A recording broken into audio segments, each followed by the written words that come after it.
বায়ু দূষণে বিপর্যস্ত দক্ষিণ এশিয়ার দেশ পাকিস্তান। দেশটির দ্বিতীয় বৃহত্তম শহর লাহোরে দূষণ বিপজ্জনক পর্যায়ে পৌঁছেছে। চারপাশে ধূসর ঘন ধোঁয়ায় এমনভাবে ডুবে আছে যে নির্দিষ্ট দৃষ্টিসীমার মধ্যেও সবকিছু ঠিকঠাক দেখা কষ্টসাধ্য হয়ে পড়েছে। বাধ্য হয়ে হেডলাইট জ্বালিয়ে গাড়ি চালাতে দেখা যায় বাসিন্দাদের। এমন পরিস্থিতির জন্য নিজেদের দায়ী করে ক্ষোভ প্রকাশ করেছেন অনেকে। আমরা নিজেরাই এই সংকটের কারণ। দুঃখজনক হলো আমরা আমাদের দেশকেই অবহেলা করছি। এতে সবচেয়ে বেশি ভুগছে আমাদের বাচ্চা আর বয়স্করা।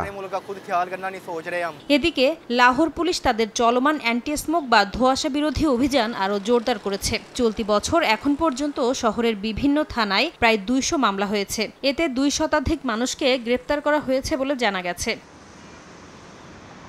এদিকে ঢাকঢোল পিটিয়ে কৃত্রিম বৃষ্টি নামানোর চেষ্টা ব্যর্থ হওয়ায় কাটেনি ভারতের দিল্লির ধোঁয়াশা পরিস্থিতি। স্থানীয় সময় শুক্রবার পরিস্থিতির কিছুটা উন্নতি হলেও এখনও অস্বাস্থ্যকর পর্যায়ে রয়েছে বলে জানিয়েছে সুইচ বায়ুমান পর্যবেক্ষণকারী সংস্থা IQER।